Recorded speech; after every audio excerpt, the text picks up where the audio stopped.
Imaginați-vă că intrați într-un conac abandonat și găsiți oglinzi acoperite cu pânze negre.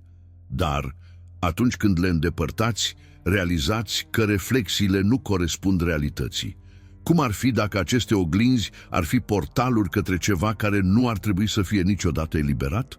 Astăzi vei afla despre misterul întunecat al oglinzilor conacului Vladimirescu.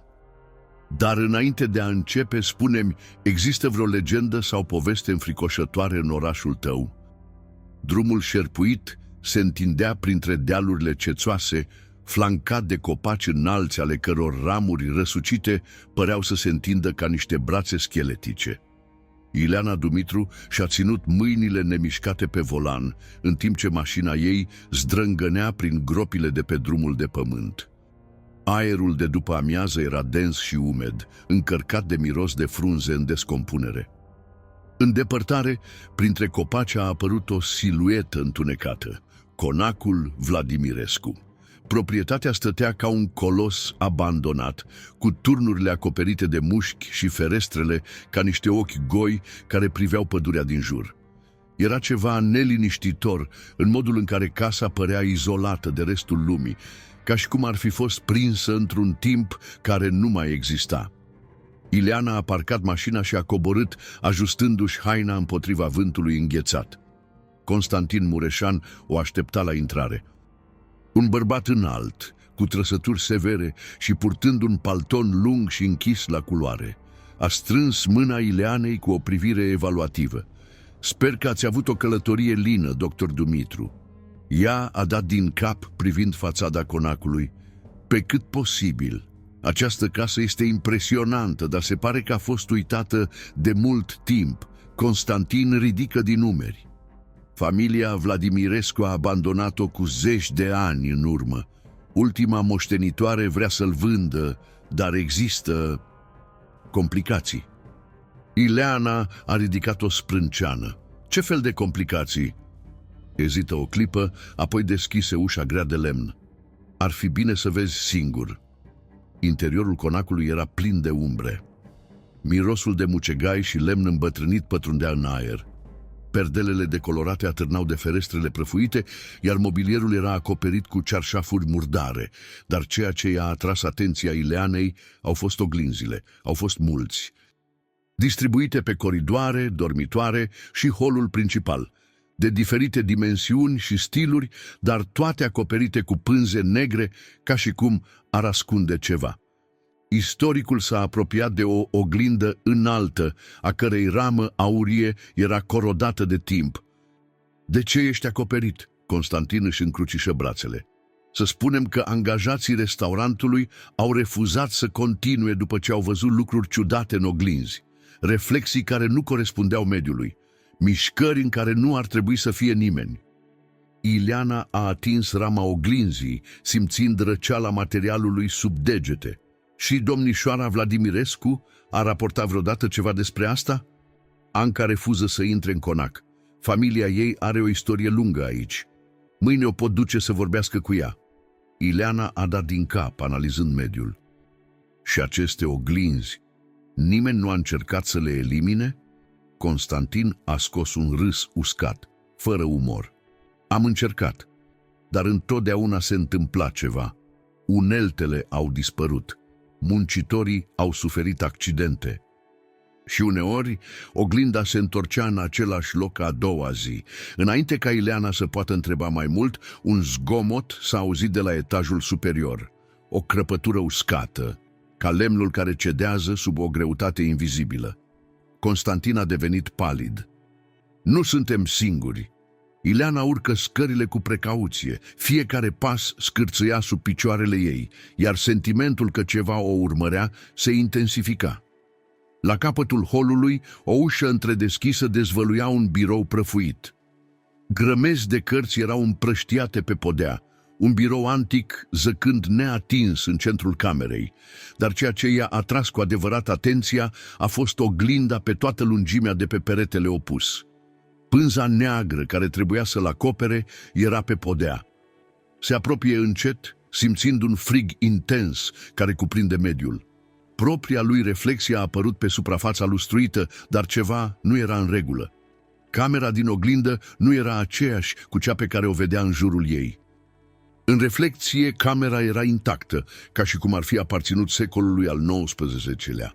Mobilierul a fost restaurat, perdelele curățate și era o lampă aprinsă pe masă. Și apoi a văzut-o. Era un bărbat care stătea la biroul său. Purta un costum închis la culoare, părul șlefuit pe spate, trăsăturile ascuțite și elegante. A scris cu un stilou ca și cum ar fi ignorat prezența sa. Ileana a simțit că inima îi bate cu putere. A încercat să raționalizeze.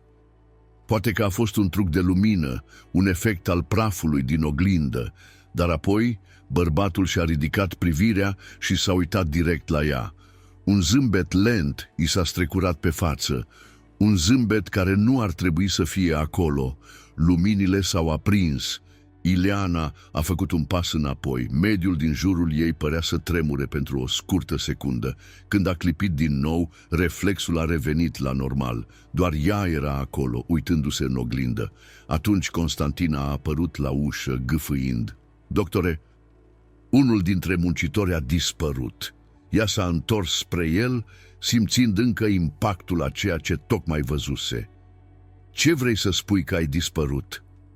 Constantin își trecu mâna pe față, nervos. Era în holul principal, lângă una dintre oglinzi. M-am uitat în lateral pentru o clipă și a dispărut. Dar a ezitat. Dar ce? Reflexia ta este încă acolo. Un fior a curs pe șira spinării Ileanei. Știa în acea clipă că conacul ascundea ceva mult mai rău decât legendele antice, ceva care era încă acolo. Și asta a observat prin oglinzi. Noaptea cădea deasă peste conacul Vladimirescu, iar pădurea din jur arăta ca o mantie întunecată care înnăbușea orice sunet. Vântul sufla puternic, fluierând printre crăpăturile ferestrelor vechi, iar lemnul casei scârțâia, de parcă structura ar fi respirat singură. Ileana și Andrei stăteau în vechiul lor birou, înconjurați de o grămadă de documente vechi. Lumina slabă a lămpii de birou arunca umbre distorsionate pe pereții acoperiți de praf. Ceasul antic de pe șemineu a bătut miezul nopții când Andrei, un investigator și scriitor paranormal, și-a ridicat privirea de pe o carte legată în piele și a oftat. Baronul Alexandru Vladimirescu nu a fost doar un aristocrat excentric. Era obsedat de ocultism. Ileana s-a încruntat în timp ce întorcea paginile unui jurnal vechi. Numele baronului a apărut în mod repetat în înregistrările pe care le-au găsit, întotdeauna asociat cu zvonuri și legende tulburătoare. Ce ai găsit? Andrei a întors cartea ca să o poată vedea. Era o tăietură de ziar îngălbenită, datată 1895. Există rapoarte că a efectuat ritualuri secrete în subsolul conacului, folosind oglinzile ca canal pentru a comunica cu morții. Unii săteni au crezut că a găsit o cale de a trece pe partea cealaltă. Ileana a scanat povestea. Articolul descria cum baronul obișnuia să primească oaspeți misterioși, bărbați în costume închise la culoare și fețe palide, care veneau întotdeauna noaptea și plecau înainte de zori. Și ce s-a întâmplat cu el? Andrei a mai întors câteva pagini din carte. În 1897 a dispărut fără urmă. Unele versiuni spun că a fost ucis, dar trupul său nu a fost găsit niciodată. Alții cred că a obținut ceea ce și-a dorit, care a intrat în oglindă și nu a mai plecat niciodată. Ileana a simțit un fior pe șira spinării. Ce se întâmplă dacă sunt aceste oglinzi pe care le găsim parte din acest ritual? Înainte ca Andrei să răspundă, o crăpătură răsună pe hol. Ceva greu părea să se miște de la sine. S-au uitat unul la celălalt. A venit de sus, murmură Andrei, închizând cartea cu precauție. Ileana ezita, dar dădu din cap. Au luat lanterne și au urcat scările scârțâitoare. Conacul arăta diferit în întuneric, ca și cum pereții s-ar fi închis puțin mai mult. Lemnul trosnea sub picioarele lui, iar vântul urlă prin crăpăturile ferestrelor. Când au ajuns pe coridorul de la etajul al doilea, liniștea a devenit apăsătoare. Ușa uneia dintre camere era întredeschisă. Ileana a împins încet, iar lumina lanternei ei a dezvăluit un vechi dormitor acoperit de praf. Dar ceva i-a atras imediat atenția. Pânza neagră care acoperea una dintre oglinzi căzuse. Și înăuntru, un bărbat într-un costum închis la culoare stătea la biroul său, scriind cu o pană. Inima Ileanei bătea cu putere și-a ținut respirația. Mediul reflectat în oglindă nu corespundea cu ceea ce vedea în jurul lui. Perdelele erau curate, mobilierul lustruit, iar șemineul strălucea cu o lumină aurie în cameră. Bărbatul a continuat să scrie, uitând de prezența lui, dar apoi, ca și cum și-ar fi dat seama că era urmărit, s-a oprit. Încet și-a ridicat privirea și s-a uitat direct la Ileana. Frica i-a înghețat trupul. Bărbatul a zâmbit. Nu era un zâmbet obișnuit. A fost ceva distorsionat, greșit. Lampa felinarului pâlpâia. Un vânt înghețat a măturat camera și, pentru o clipă, totul în jurul lui a părut să tremure. Când Ileana clipi, reflexia revenise la normal. Camera din oglindă era acum aceeași cu cea din realitate. Bărbatul dispăruse. În spatele ei, Andrei a scos o înjurătură blândă. Ai văzut asta?" Ileana a dat din cap, încercând încă să-și tragă respirația. Trebuie să înregistrăm asta," a spus Andrei, luându-și camera.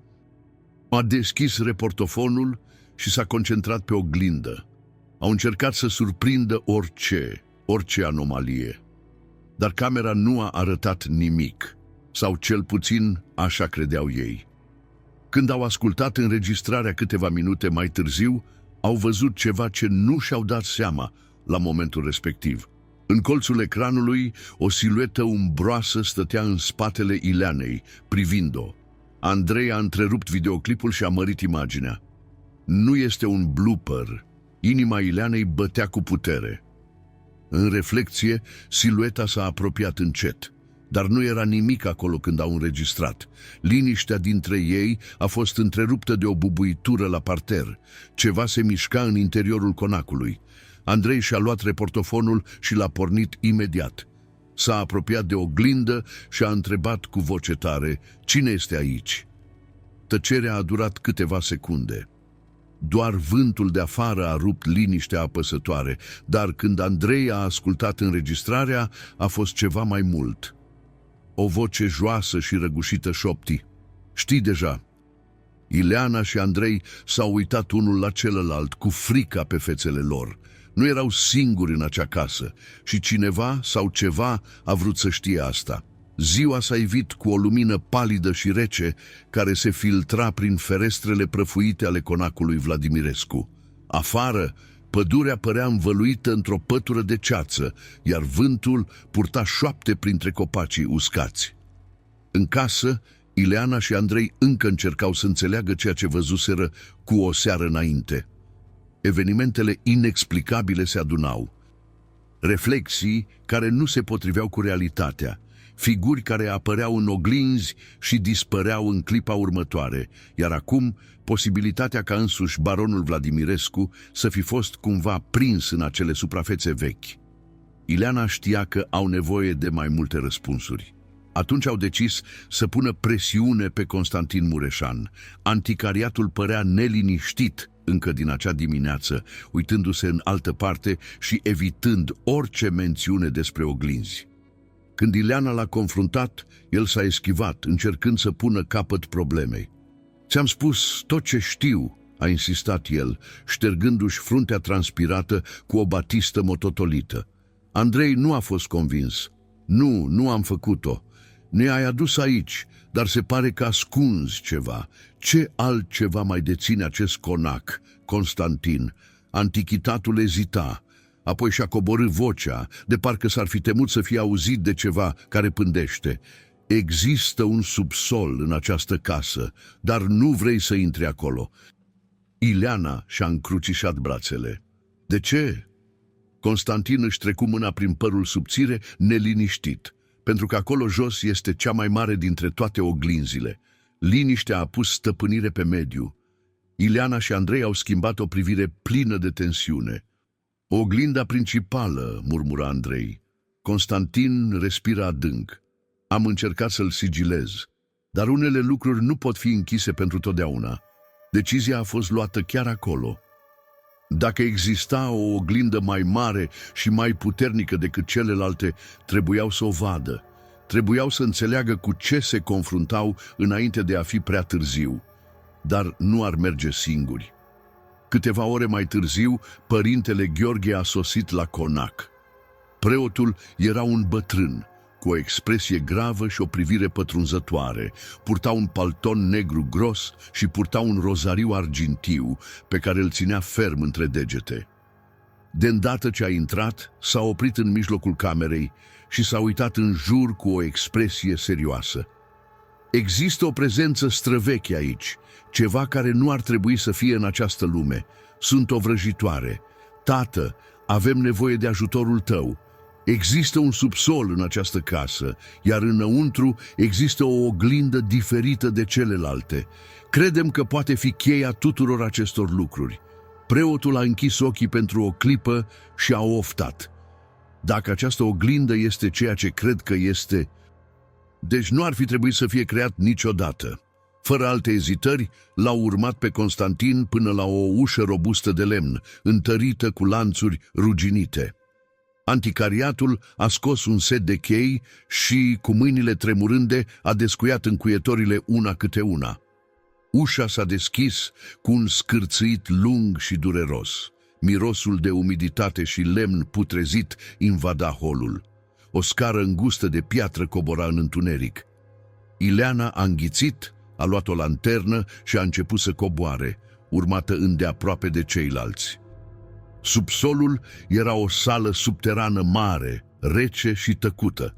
Erau rafturi pline de cărți vechi, mobilier acoperit cu cearșafuri și lăzi prăfuite, dar niciunul dintre aceste lucruri nu le-a atras atenția.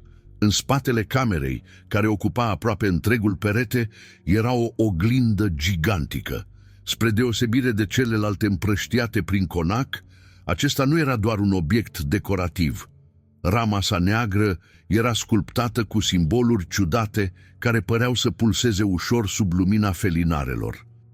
Suprafața oglinzii nu reflecta clar mediul. În schimb, arăta ca un lac întunecat și adânc, ca și cum înăuntru ar fi fost ceva ascuns înăuntru. Ileana a simțit o răceală intensă când s-a apropiat. Inima îi bătea în piept. Doamne, murmură Andrei. Părintele Gheorghe a închis ochii și și-a făcut semnul crucii. Această oglindă nu este o oglindă obișnuită, este un portal. Ileana se uită la el. Un portal către unde? Preotul a deschis ochii. Expresia lui era sumbră, într-un loc în care cei vii nu ar trebui să calce. Liniștea din cameră a devenit sufocantă. Andrei s-a apropiat cu precauție și a observat suprafața oglinzii. În timp ce ajusta lanterna, a observat ceva ciudat. Erau umbre care se mișcau în interiorul geamului. Nu a fost un reflex. Erau figuri umane. Înainte de a putea reacționa, Ileana, ca și cum ar fi fost atrasă de o forță invizibilă, a întins mâna și a atins suprafața neagră a oglinzii. Sentimentul a fost instantaneu. Un șoc i-a străbătut corpul și apoi totul în jurul lui a dispărut. Ileana nu mai era în subsol. S-a trezit într-o cameră luminată de candelabre. Aerul era încărcat cu fum de tămâie, iar figurile cu glugă murmurau cuvinte într-o limbă necunoscută. În centrul camerei, în fața aceleiași oglinzi negre, se afla baronul Alexandru Vladimirescu. Purta un costum impecabil și ținea în mână o carte antică din piele. Cu o privire rece și hotărâtă, și-a ridicat mâinile și a recitat o vrajă. Suprafața oglinzii a început să se onduleze. Ceva de cealaltă parte se mișca. Apoi, ca și cum i-ar fi simțit prezența, baronul și-a ridicat privirea și s-a uitat direct la Ileana. Ai venit prea târziu, a spus el. Totul a explodat în întuneric. Ileana a fost smulsă din vedere și a căzut la subsol, gâfâind. Andrei îl ținea de umeri. Ce s-a întâmplat? A încercat să-și tragă răsuflarea. L-am văzut pe baron. Efectua un ritual. Această oglindă. A încercat să treacă. Înainte de a putea reacționa, suprafața oglinzii a început să se miște singură. Umbrele din el s-au mișcat. Apoi, o mână palidă a ieșit din întuneric. Ceva încerca să iasă. Liniștea din subsol era grea, întreruptă doar de sunetul neregulat al respirației Ileanei. Șocul de a fi atins, oglinda încă pulsa în corpul său, iar imaginile baronului Vladimirescu cu glugă și ritualul întunecat dansau în mintea lui. Orice s-a întâmplat acolo, cu mai bine de un secol în urmă, nu a fost închis. Părintele Gheorghe își ținea rozariul strâns, buzele mișcându-se într-o rugăciune tăcută. Andrei și-a ținut ochii ațintiți asupra oglinzii, cu expresia încărcată de tensiune și curiozitate. Constantin, pe de altă parte, s-a retras ca și cum aerul din jurul oglinzii ar fi fost contaminat. A încercat să treacă, murmură Ileana. Baronul a încercat să treacă pe partea cealaltă. Preotul s-a uitat la ea. Și ai reușit? Ileana hesitou. Nu știu, dar dacă nu a reușit, atunci poate că este încă aici. Ecoul cuvintelor sale a reverberat prin subsolul rece. Andrei s-a ridicat și s-a îndreptat spre o masă unde erau teancuri de hârtii vechi. Dacă vrem să înțelegem ce s-a întâmplat, trebuie să căutăm indicii. Ore în șir, Ileana și Andrei au scotocit prin documente uitate, jurnale și cărți legate în piele, care erau depozitate în cufere acoperite de praf. A fost o sarcină lentă, dar esențială. Apoi, într-una dintre cărți, Ileana a găsit ceva care a făcut-o să-și țină respirația. Uite, spuse ea punând cartea pe masă, era un jurnal vechi, iar scrisul fiind de pe prima pagină arăta clar de la cine erau acele cuvinte. Baron Alexandru Vladimirescu, 1895, inima Ileanei, bătea cu putere în timp ce răsfoia paginile îngălbenite.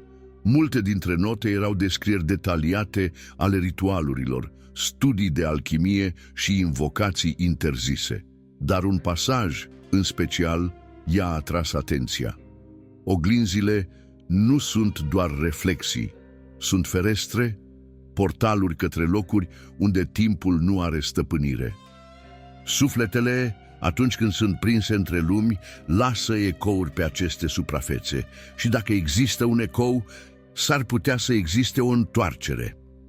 S-a uitat la Andrei, care a citit peste umărul ei. Credea că oglinzile pot conține ecouri ale sufletelor, murmură Andrei. Acest lucru ar putea fi adus înapoi prin reflecție. Ileana a întors o altă pagină. Traversarea oglinzii este posibilă, dar necesită sacrificiul cuvenit. Sângele unui om viu pecetluiește legământul, spiritul unui mort deschide calea. Odată ce traversarea este făcută, nu există întoarcere fără înlocuire. A simțit un fior. Nu comunica doar cu morții. A vrut să treacă. Părintele Gheorghe închise ochii, șoptind o altă rugăciune. Acest om s-a jucat cu forțe pe care nu le înțelegea și a plătit un preț pentru asta. Cu noile cunoștințe, Ileana și Andrei au decis să o caute pe Anca Vladimirescu, ultima descendentă a familiei care până atunci refuza să pună piciorul în conac. I-a primit în casa ei din satul din apropiere o reședință modestă și primitoare. Fața femeii de vârstă mijlocie era marcată de oboseala cuiva care poartă greutatea unui blestem. Bunica mea mi-a spus povești despre conac când eram copil, a spus Anca, turnându-le ceai fierbinte. Dar nu am vrut niciodată să cred. Era mai ușor să crezi că erau doar legende. Ileana a pus jurnalul baronului pe masă. Ce s-a întâmplat cu adevărat? Anca ezită înainte de a răspunde. A dispărut în timpul unuia dintre ritualurile sale, dar bunica mea obișnuia să spună că nu a plecat. Mergeam franziu fiecare. Ce vrei să spui? Anca a luat o înghițitură de ceai, de parcă ar fi avut nevoie de el pentru a continua. Ritualul se desfășura la miezul nopții, în subsolul conacului. Lumânările au fost aprinse, incantațiile au fost spuse și apoi oglinda a început să se onduleze, ceva de cealaltă parte aștepta. A respirat adânc înainte de a continua. Dar ceva nu a mers bine, a strigat baronul. Servitorii au încercat să-l ajute, dar a fost aspirat în oglindă. Apoi, sticla s-a crăpat. Ileana a simțit un fior pe șira spinării. S-a crăpat? Anca a dat din cap. De atunci se spune că nu a mai plecat de acolo. Când s-au întors la proprietate, au decis să se confrunte cu Constantin Mureșan. Antichistul părea și mai tulburat decât înainte, iar când a fost întrebat despre decesele asociate conacului, a încercat să se ferească. Ce contează acum? Ceea ce se face, se face. Dar Andrei a insistat. Au fost și alte decese aici, nu-i așa? Constantin și-a frecat fața și a recunoscut în cele din urmă. Da, cu mulți ani în urmă, un grup de restauratori a venit să lucreze la conac. Unul dintre ei a dispărut. Singura urmă a rămas era reflecția lui. Ileana și-a simțit stomacul întorcându-se și după aceea Constantin ezitou. Alte incidente, oameni care au venit să exploreze locul și pur și simplu nu au mai fost văzuți niciodată. Dar satul a încercat întotdeauna să uite. Tăcerea care a urmat a fost copleșitoare. Andrei se întoarse către Ileana. Avem nevoie de răspunsuri directe. A știut imediat ce voia să spună. Vrei să comunici cu el? În acea seară, cu preotul prezent pentru orice eventualitate, Andrei s-a poziționat în fața oglinzii negre din subsol. Ținea în mână un reportofon audio și o lumânare aprinsă. Dacă baronul este încă aici, vrem răspunsuri, a spus el, cu vocea fermă, dar cu o urmă de ezitare. Tăcerea a fost prelungită, nu s-a întâmplat nimic. Și apoi, lumânarea a pâlpâit. O briză rece a măturat subsolul, iar simbolurile de pe rama oglinzii au părut să strălucească pentru o scurtă clipă. Reportofonul a surprins ceva, o voce răgușită și distorsionată. Ai venit prea târziu, lumânarea s-a stins, oglinda s-a cutremurat și o umbră a început să se formeze în interiorul lui. Lumânarea s-a stins, liniștea din subsol a devenit sufocantă, ca și cum aerul ar fi fost drenat din cameră. Suprafața oglinzii negre pâlpâia, unduindu-se ca suprafața unui lac într-o noapte fără lună. În interiorul lui, umbre se mișcau, neclare, fragmente de ceva care nu ar trebui să fie acolo. Ileana s-a retras instinctiv. Părintele Gheorghe a apăsat rozariul între degete, murmurând o rugăciune în latină. Andrei ținea strâns magnetofonul, ca și cum i-ar fi putut oferi un fel de protecție. Și apoi vocea a răsunat din nou. Ai venit prea târziu. Sunetul nu venea de la reportofon, nu a venit din oglindă, venea de peste tot. Conacul părea să tremure ușor, un cutremur subtil, dar vizibil. Constantin, care stătuse la intrarea în subsol, a devenit palid. Trebuie să plecăm de aici, a spus el cu vocea tremurândă. Preotul a fost de acord. Oglinda s-a trezit. Acum el nu doar observă, el acționează. Ileana a simțit un fior pe șira spinării. Dacă oglinda era într-adevăr un portal, atunci poate că orice era prins înăuntru încerca să iasă. Dar unde să plec? Au urcat în grabă scările de la subsol și s-au întors în sala principală. Dar ceva părea diferit. Aerul era mai dens, încărcat cu electricitate invizibilă. Apoi a venit primul sunet, o șoaptă. Scăzut, zgâriat, abia vizibil. Ileana s-a întors încercând să identifice originea, dar vocile păreau să vină din toate colțurile casei. Se auzea murmurul multor guri, cuvinte neclare într-o limbă străveche. Nu e posibil, murmură Andrei. Întreaga casă s-a cutremurat din nou.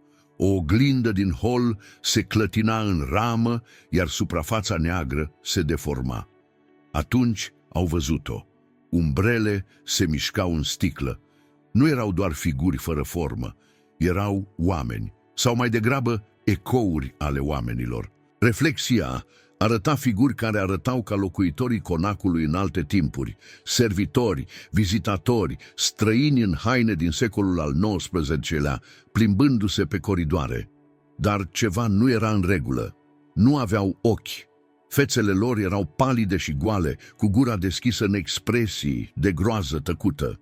Ileana l-a tras pe Andrei de braț. Trebuie să plecăm, acum. Au alergat spre ușa din față. Constantin era aproape în urmă, cu preotul încercând să-și păstreze calmul. Lemnul vechi scârțâi când Ileana trăgea de mâner. Ușa nu s-a mișcat. A încercat din nou, de data aceasta cu mai multă forță. Nimic. Andrei a înaintat și a încercat să întoarcă încuietoarea. Cheia nici măcar nu se potrivea. Atunci și-au dat seama de ce e mai rău. În reflexia geamului ușii, conacul era diferit. Afară, prin reflexie, casa nu era înconjurată de pădure și ceață. În schimb, au văzut un scenariu imposibil, un cer roșu ca sângele, copaci răsuciți ca niște mâini scheletice și, în depărtare, o siluetă întunecată care stătea pe drum. Ileana a plecat, simțindu-și inima bătând. Aceasta nu este realitatea noastră. Părintele Gheorghe și-a făcut semnul crucii. Oglinda ne ține aici. Andrei s-a uitat în jur. Trebuie să încercăm o altă cale de ieșire. Au alergat pe hol spre ușa din spate. Dar când au ajuns acolo, aceeași scenă s-a repetat. Încuietoarea nu a funcționat. Reflexia arăta o versiune distorsionată a conacului, ca și cum ar fi fost prinși într-un coșmar. Ferestrele dezvăluiau doar întuneric. Casa îi înconjura. Aerul a devenit mai rece. Respirația Ileanei a ieșit în mici nori condensați. Atunci au auzit un trosnet uscat. Oglinda de la capătul coridorului s-a crăpat. Constantin, care era puțin în urmă, a gâfâit. S-a uitat în jur, confuz. Ceva nu este în regulă, murmură. A făcut un pas înapoi și apoi a dispărut. A fost atât de repede încât niciunul dintre ei nu a putut reacționa. Într-o clipă a fost acolo, iar în următoarea dispărut. Dar reflexia lui era încă în oglindă. Constantin stătea în sticlă și se uita la ei. Expresia lui era una de teroare pură. Și-a ridicat mâinile, lovindu-se de suprafață, încercând să strige ceva ce nu puteau auzi. Doamne, a șoptit Andrei. Părintele Gheorghe a scos un flacon cu apă sfințită și a început să recite o rugăciune cu voce tare. Dar oglinda nu făcea decât să se onduleze, iar Constantin dispăru în ea, înghițit de un întuneric infinit. Ileana a simțit un nod în gât. A plecat. Șoaptele s-au intensificat. Acum păreau să vină din interiorul zidurilor. Oglinzile din conac au început să vibreze, de parcă ceva se pregătea să iasă la suprafață. Andrei s-a uitat la preot. Ce putem face? Gheorghe închise ochii pentru o clipă, apoi se uită la amândoi cu o expresie sumbră. Există o singură cale de ieșire. Ileana știa deja răspunsul. Oglinda neagră! Preotul a dat din cap. Dacă este distrus, s-ar putea să putem sparge această închisoare. Dar nu va fi ușor. Baronul nu vrea să se întâmple asta. Andrei a luat o bucată de fier pe care a găsit-o lângă unul dintre pereți și a ținut-o ferm. Așa că trebuie să o facem înainte ca el să ne ia și pe noi. Au alergat înapoi la subsol.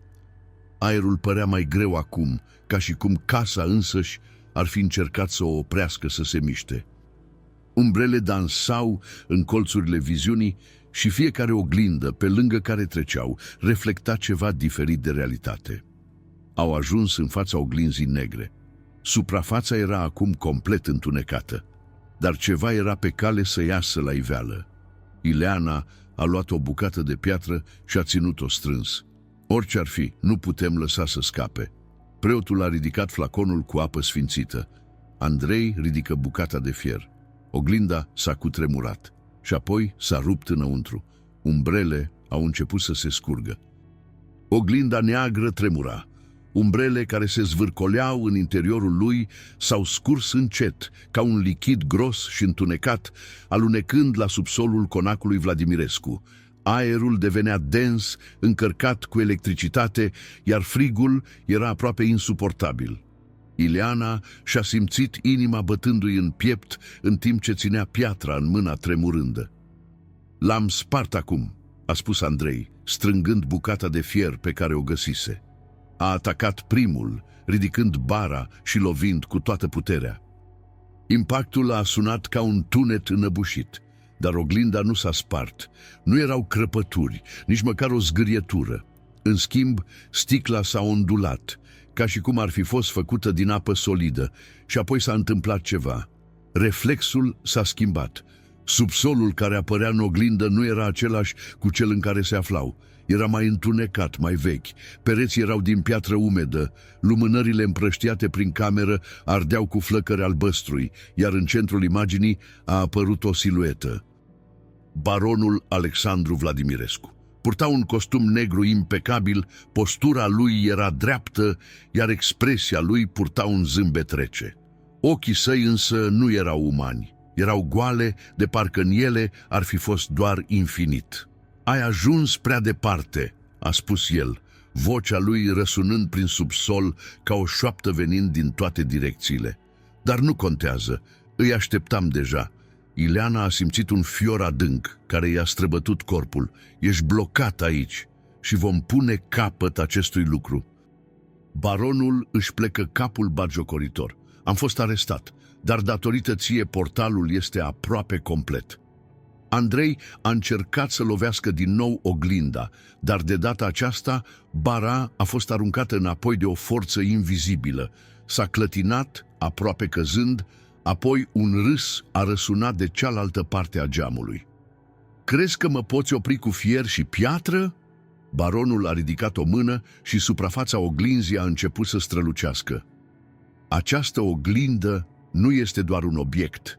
El este o focă, un portal în care sufletele sunt prinse și acum, unde pot fi eliberați." Ileana s-a uitat la părintele Gheorghe, care ținea rozariul și murmura o rugăciune. "Tată," spuse ea cu vocea urgentă, "cum sigilăm asta?" Preotul respiră adânc. "Oglinda nu poate fi spartă cu forța fizică, dar există o vrajă. Baronul însuși a lăsat instrucțiuni în scrierile pe care le-ai găsit." Andrei a luat repede jurnalul baronului și a răsfoit paginile îngălbenite cu degetele grăbite. "Aici!" a exclamat el. "Traversarea oglinzii necesită un sacrificiu. Sigilarea ei necesită un nume." A citit cu voce tare pasajul. "Cel care a fost eliberat trebuie numit și revendicat. Abia atunci reflexia va fi ștearsă." Baronul râse de cealaltă parte a oglinzii. "Patetic!" Dar apoi ceva în reflecție s-a schimbat. Figura lui Constantin a apărut în oglindă. Era acolo. Ochii mari, gura pe jumătate deschisă, ca și cum ar fi încercat să țipe fără să poată scoate un sunet. În spatele lui au început să se formeze alte umbre, ecourile sufletelor care fuseseră prinse acolo de-a lungul anilor. Și apoi baronul a făcut un pas înainte. "Din moment ce ești atât de interesat de lumea mea, de ce nu-i se alătură?" Înainte de a putea reacționa, o forță nevăzută l-a tras pe Andrei înainte. A țipat în timp ce era aspirat în oglindă. Ileana s-a năpustit să-l apuce, dar mâinile ei au trecut prin gol. Nu mai era acolo. De cealaltă parte a geamului, Andrei a căzut în genunchi pe podeaua întunecată a reflexiei. Mediul înconjurător era copleșitor, fără sunet, fără vânt, doar umbre în mișcare. S-a uitat în sus și a văzut-o pe Ileana afară, cu expresia ei de groază reflectată pe suprafața oglinzii. "Andrei!" Ea a țipat. Baronul zâmbi. "Acum îmi aparține." Ileana a simțit furia crescându-i în gât. "Nu!" A luat jurnalul baronului și a întors paginile frenetic. Părintele Gheorghe s-a apropiat, arătând un pasaj anume. "Aici, ritualul de închidere." Ileana a început să recite cuvintele vrăjii cu voce tare. Baronul se încruntă, zâmbetul îi se estompă. Asta nu va ajuta. Dar apoi oglinda a început să tremure. Reflexia conacului a început să se dezintegreze în fragmente de sticlă, ca și cum ar fi fost demontată bucată cu bucată. Pământul pe care stătea Andrei s-a scufundat, iar umbrele au încercat să-l prindă. S-a forțat să alerge până la margine, unde era Ileana. "Continuă!" a strigat preotul. Ileana ridică vocea, repetând invocația în română arhaică. Oglinda tremura mai violent. Andrei simți că ceva îl apucă de gleznă. Mâinile făcute din întuneric pur l-au tras înapoi. Dar apoi, lumina rozariului preotului a strălucit puternic, iar umbrele au țipat de furie. Andrei a reușit să se elibereze și a alergat spre marginea oglinzii. Ileana a întins mâna și în ultima secundă l-a apucat de braț. Cu o tragere disperată, Andrei a fost smuls din oglindă. Suprafața s-a cutremurat. Baronul a țipat de furie. "Nu!" Dar era prea târziu. Părintele Gheorghe a turnat apă sfințită pe pahar. Suprafața oglinzii s-a spart cu un sunet asurzitor. Un fascicul de lumină a explodat din interiorul lui, iar subsolul s-a umplut de un fulger alb.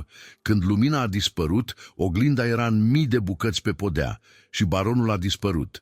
Andrei a căzut în genunchi, gâfâind. Ileana era lângă el cu ochii mari, necrezând ce tocmai se întâmplase. Preotul a închis ochii și a oftat. S-a terminat. Dar Ileana nu a putut scăpa de sentimentul că ceva nu era încă în regulă. Oglinzile fusese răsparte, dar ceea ce fusese lansat era încă prin preajmă. Liniștea care a urmat distrugerii oglinzii a fost aproape la fel de copleșitoare ca ororile cu care s-au confruntat. Praful încă atârna în aer, strălucind slab în lumina lanternei lui Andrei. La subsol, fragmentele oglinzii negre reflectau bucăți de realitate, dar fără nicio mișcare sau prezență pe cealaltă parte. Portalul fusese închis. Ileana stătea pe podeaua rece încercând să-și tragă respirația. Corpul îi tremura de epuizare, iar mintea îi răsuna încă de țipetele distorsionate ale baronului Vladimirescu, care era aspirat înapoi în gol. Andrei, lângă ea, și-a sprijinit mâinile pe genunchi, respirând adânc. "Chiar s-a terminat?" întrebă el cu vocea plină de neîncredere. Părintele Gheorghe s-a uitat la epava oglinzii și a murmurat o rugăciune tăcută înainte de a răspunde. Portalul a fost sigilat. Baronul nu mai poate trece. Dar, ezită el, alegându-și bine cuvintele, răul pe care l-a trezit nu dispare atât de ușor. Ileana a simțit un fior. Știa că preotul avea dreptate. Deși oglinda a fost distrusă, conacul încă purta greutatea a tot ceea ce s-a întâmplat acolo.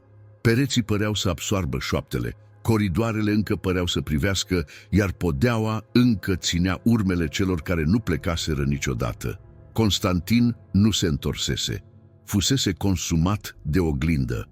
Ideea era aproape insuportabilă. Ileana închise ochii pentru o clipă, încercând să ignore vinovăția copleșitoare. Când s-au întors în sala principală, ceva părea diferit. Lumina soarelui pătrundea prin ferestre mai natural, fără ceața apăsătoare care acoprisese casa de la sosirea lui. Aerul nu mai era atât de rece, dar nimeni nu a îndrăznit să spună că sunt în siguranță. Câteva ore mai târziu, vestea a ajuns la Anca Vladimirescu. Ultimul descendent al familiei Vladimirescu s-a prezentat la moșie în acea după-amiază, însoțit de 2 bărbați din sat. Când a intrat în conac, s-a oprit mult timp în centrul sălii, observând tavanul înalt și perdelele grele. Și-a trecut degetele peste una dintre coloanele de lemn și a oftat.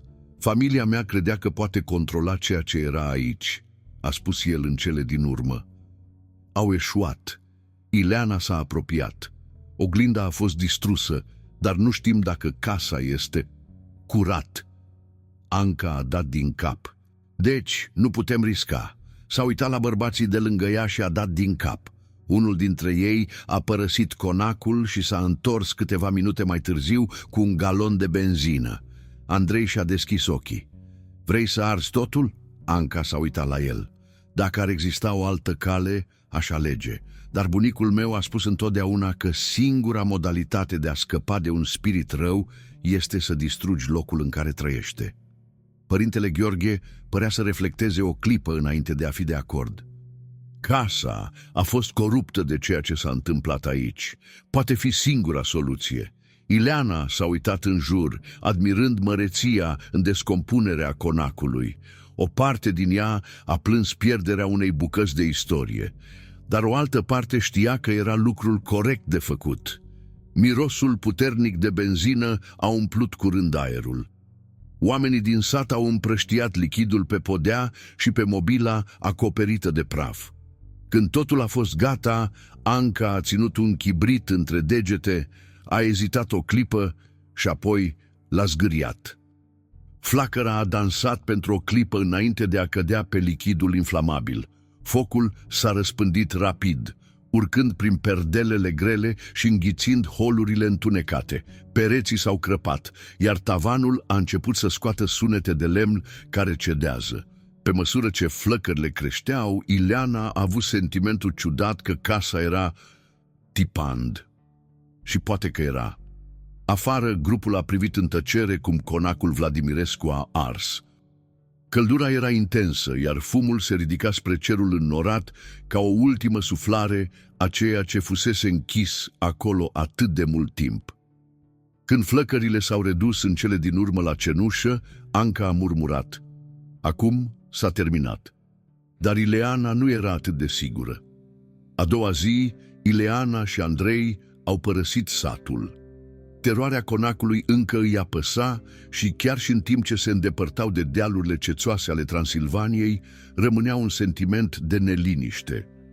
S-au oprit la o cafenea mică de pe marginea drumului pentru a respira și a-și recăpăta o parte din normalitatea pe care păreau să o fi pierdut. În timp ce așteptau să sosească cafeaua, Andrei s-a aplecat peste masă, epuizat. "Crezi că am reușit?" Ileana a învârtit ceașca de cafea între mâini, fără să răspundă imediat. Oglinda a fost distrusă, conacul de asemenea, nu mai există portal. Dar vocea lui nu părea complet convinsă. Atunci a observat ceva. Lumina cafenelei își arunca umbrele pe peretele din spatele lor, dar ceva nu era în regulă. Propria lui umbră era puțin strămutate. Mișcările ei au fost ușor întârziate în raport cu ceea ce a făcut. Ea a înghețat. Andrei i-a observat expresia și i-a urmat privirea. De asemenea, a devenit rigid când și-a dat seama ce se întâmplă. S-au uitat unul la celălalt. Ceva încă îi urmărea. Depărtare, într-un mic magazin de antichități din orașul Brașov, un negustor scotocește printr-un lot de obiecte recuperate din ruinele conacului Vladimirescu. Printre obiecte, o cutie de argint i-a atras atenția. A deschis-o cu grijă, dezvăluind ceva care părea doar o bucată de sticlă întunecată, un fragment din oglinda neagră. Anticariatul ridică piesa, examinând-o în contralumină. Și apoi, pentru o scurtă secundă, ceva s-a mișcat în interiorul lui. Bărbatul clipi, confuz. Iar fragmentul reflecta ceva ce nu era acolo. Un zâmbet întunecat. Oroarea nu se terminase încă.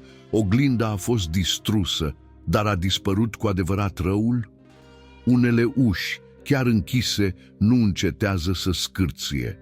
Dacă vă plac poveștile întunecate și misterele ascunse, rămâneți prin preajmă, mai sunt multe de dezvăluit,